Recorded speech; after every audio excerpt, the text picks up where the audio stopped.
Hi friends, welcome to my channel.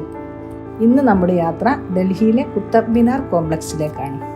1192 Delhi സുൽത്താനേറ്റിന്റെ സ്ഥാപകനായിരുന്ന Qutbuddin ഐബക്കാണ് Qutub മിനാറിന്റെ നിർമ്മാണം ആരംഭിച്ചത്. ഈ ചരിത്രഭൂമിയിൽ നമുക്ക് അല്പസമയം ചെലവഴിക്കാം. ഡൽഹിയിലെ ഗോറി സാമ്രാജ്യത്തിന്റെ സേനാനായകനായിരുന്നു ഖുതബുദ്ദീൻ ഐബക്ക്.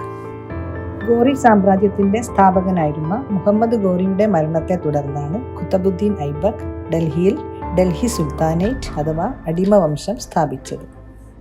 ഗോറി സാമ്രാജ്യത്തിന്റെ കാലഘട്ടത്തിൽ അഫ്ഗാനിസ്ഥാനിൽ പലയിടത്തും ഇത്തരം ഗോപുരങ്ങൾ നിർമ്മിക്കപ്പെട്ടിരുന്നു. ഇതിൽ നിന്നും ആശയം ഉൾക്കൊണ്ടാണ് ഡൽഹിയിലും ഇത്തരമൊരു ഗോപുരം നിർമ്മിക്കപ്പെട്ടത്.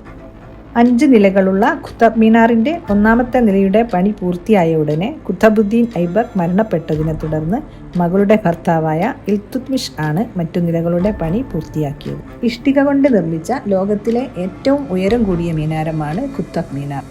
7.5 മീറ്റർ ഉയരമുള്ള ഈ ഗോപുരത്തിന്റെ മുകളിലേക്ക് കയറുന്നതിന് 399 സ്റ്റെപ്പുകളുണ്ട്.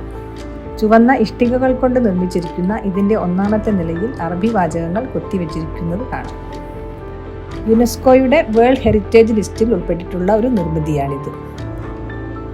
1981 നടന്ന അപകടത്തിൽ നിരവധി ആളുകൾ മരണപ്പെട്ടതിനെ തുടർന്ന് കുത്തബ് മിനാറിന്റെ മുകളിലേക്കുള്ള പ്രവേശനം നിരോധിച്ചിരിക്കുകയാണ്. ഖുതബുദ്ദീൻ ഐബക്ക് സ്ഥാപിച്ച ഖുവത്തുൽ ഇസ്ലാം മസ്ജിദിന്റെ ഭാഗങ്ങളാണിവ. ഇത് കുത്തബ് മിനാറിനോട് തൊട്ടുകിടക്കുന്ന ഒരു നിർമ്മിതിയാണ്. ജാമി മസ്ജിദ് എന്ന പേരിൽ നിർമ്മിക്കപ്പെട്ട ഇതിന്റെ പേര് പിന്നീട് ഖുവത്തുൽ ഇസ്ലാം മസ്ജിദ് എന്ന് മാറ്റുകയാണ് ഉണ്ടായത്. ഡൽഹിയിൽ ആദ്യമായി നിർമ്മിക്കപ്പെട്ട മുസ്ലിം ദേവാലയമാണിത്. ഇവിടെ കാണുന്ന ആയിരക്കണക്കിന് പില്ലറുകളിൽ ഇൻഡോ ഇസ്ലാമിക് ആർക്കിടെക്ചറിന്റെ മനോഹരമായ കൊത്തുപണികൾ കാണാം. ഇതാണ് അലൈ ദർവാസ, ഗേറ്റ് ഓഫ് അലാവുദ്ദീൻ എന്നാണ് ഇതുകൊണ്ട് ഉദ്ദേശിക്കുന്നത്. ഖുവത്തുൽ ഇസ്ലാം മസ്ജിദിലേക്കുള്ള പ്രവേശന കവാടമാണിത്.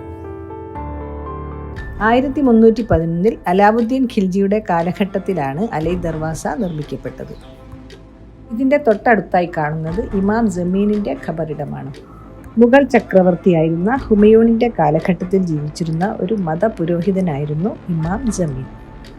ഈ ശവകുടീരം ഇമാം ജമീൻ തന്നെ ഡിസൈൻ ചെയ്തിരിക്കുന്നതാണെന്ന് ചരിത്രങ്ങളിൽ കാണാം. മസ്ജിദിന്റെ മുറ്റത്ത് സ്ഥിതി ചെയ്യുന്ന ഈ അയൺ പില്ലർ ഗുപ്ത സാമ്രാജ്യത്തിലെ ഭരണാധികാരിയായിരുന്ന ചന്ദ്രഗുപ്തൻ രണ്ടാമന്റെ കാലഘട്ടത്തിൽ നിർമ്മിച്ചതാണ്. ഇന്നത്തെ കാഴ്ചകൾ നിങ്ങൾക്ക് ഇഷ്ടമായെന്ന് വിശ്വസിക്കുന്നു. പുതിയ കാഴ്ചകളുമായി വീണ്ടും കാണാം. Thanks for watching.